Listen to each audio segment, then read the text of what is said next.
Hey everybody, Lane here with another video from Preaching Donkey, where we are all about helping you preach with more confidence, more clarity, and more impact than you've ever preached with before. In fact, our whole goal with Preaching Donkey is to help preachers communicate better so that you can take the message that's inside of you and put it in the hearts and minds of your listeners. And so as I'm sitting here on this beautiful Saturday afternoon here in Knoxville, Tennessee, looking over my notes for tomorrow's message, I want to just talk to you about 3 things that you must nail down with every sermon before you preach it. These are 3 simple things. I didn't even come up with these, but it's a great framework before you preach any message to make sure that you have these nailed down and crystal clear in your mind. So let's talk about the first thing. What do I want people to know? Every time you get up to speak, you have to be crystal clear about the information that you want to get across.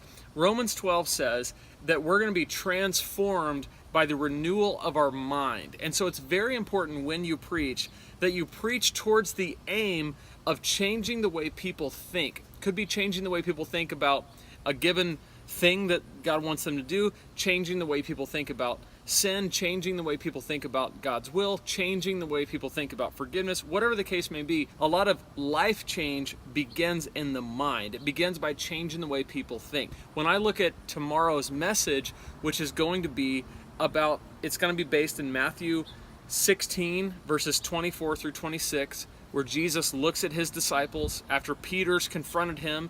Jesus talks about how he's going to die and suffer many things. Peter says, no, this can't be true. Jesus rebukes him, calls him Satan, tells him he's a trap. And then Jesus looks at the rest of the disciples that are standing there, and he says, hey, if any of you wants to be my disciple, if any of the rest of you want to follow me, here's what it's going to take. You're going to have to deny yourself, take up your cross, and follow me. And oh, by the way, you're going to try to hang on to your life because you're going to think that in that is what's going to satisfy you, that by hanging on somehow you can save your life. Well, that's when you lose it. That's actually going to cause you to lose your life. But if you give your life up willingly for my sake, that's where you find it. And so when I think about tomorrow and what I want people to know, I want people to know that following Jesus is not going to be easy, but it's worth it. That following Jesus and giving up my way, giving up my kingdom, and accepting his kingdom, his way, his will, is not easy, but it's worth it. It's not easy, but it's the better way. And if I deny that, if I say, no, I'm going to do my own thing, I'm actually losing in the end. I want people to know that. The second question is, what do I want people to feel? And this is where we get the inspiration, okay? So we want people to know things, that's information. We want people to feel things as well, that's inspiration. How your sermons connect with people's hearts is a very powerful thing. So you think of the sermons that have had the most impact on you. Think of the times where you've maybe sat in church or watched a movie or heard a song and it's moved you in some kind of emotional way. That can be incredibly powerful. In fact, Aristotle's theory of communication, his primary theory, he talks about ethos, pathos, and logos. And I've talked about this a lot, but he talks about ethos being the idea of a credible messenger. If you have ethos, that means you have trust. And then pathos is a message that moves me at an emotional level. And then logos is a message that makes sense logically. It checks out. A lot of times when we preach, we have the ethos because, and a lot of times people trust us, and even if they don't, maybe they'll learn to over time. And we have the logos because we love the logic. We love the truth. We love the word. And what we miss is the pathos. What we miss is the feeling. And so when you preach, every sermon you preach, you really want to ask the question, what am I causing people to feel? What do I want people to feel? Not just know, but feel, because people base their decisions not just knowing. We know a lot of stuff. People in your church, people that are listening to your message are going to know a lot of truths that they're currently not living out. And so you don't want them to just walk away having, known more things, having learned more things. You want them to walk away having felt something deeply. So going back to my message in Matthew, I don't want them to just know all that stuff. I want them to feel something.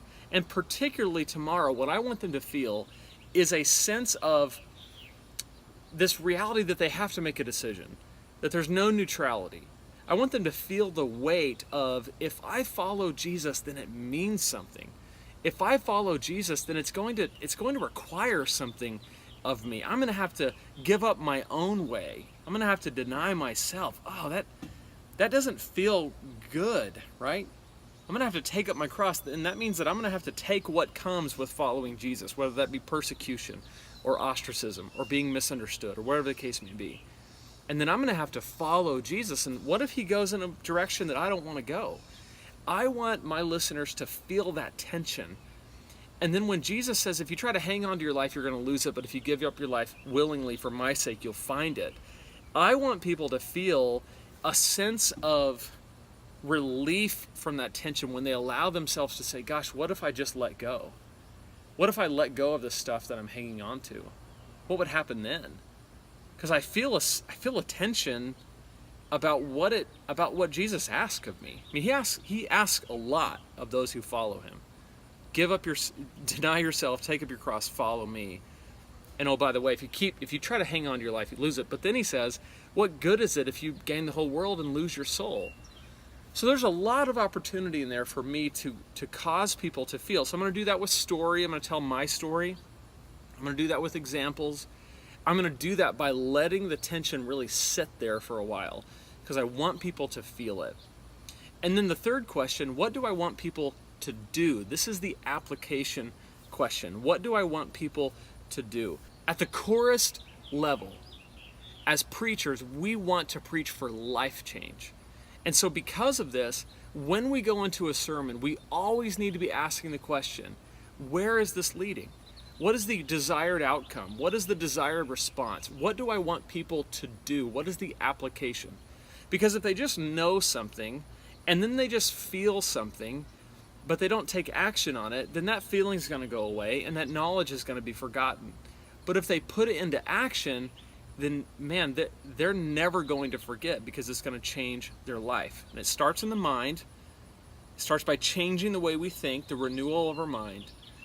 And then we're able to feel that point of decision where I have to do something different with my life. You need to be crystal clear what it looks like for your people to apply your message in real life. So for tomorrow, I want people to have a vivid sense in their own lives of what it looks like to take Jesus at his word and say, Jesus, if you want me to deny myself, this is what it looks like in real life for me.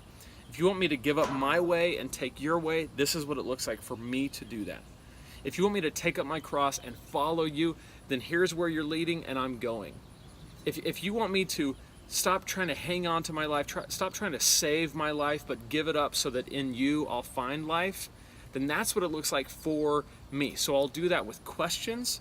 I'll do that with a little reflective prayer at the end.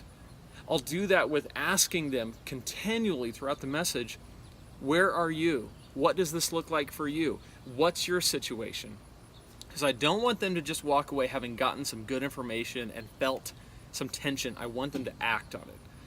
And I want to do it in such a way that almost inaction would feel weird. It would just feel odd to not do anything with it. That's the goal.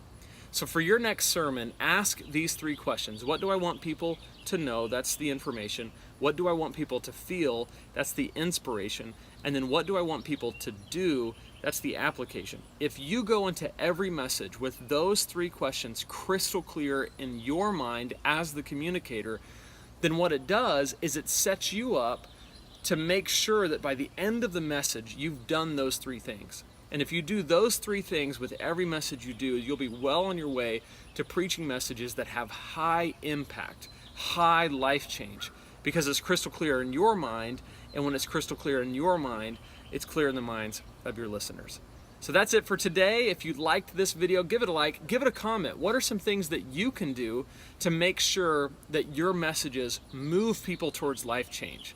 I didn't come up with these three things, but I think they're amazing, and I would love to hear from you. What are the things that you do to make sure that people act on your messages? Until next time, remember, if God can speak through a donkey, he can speak through you, and he can speak through me, which is pretty awesome. Hit that subscribe button, and we'll see you next time.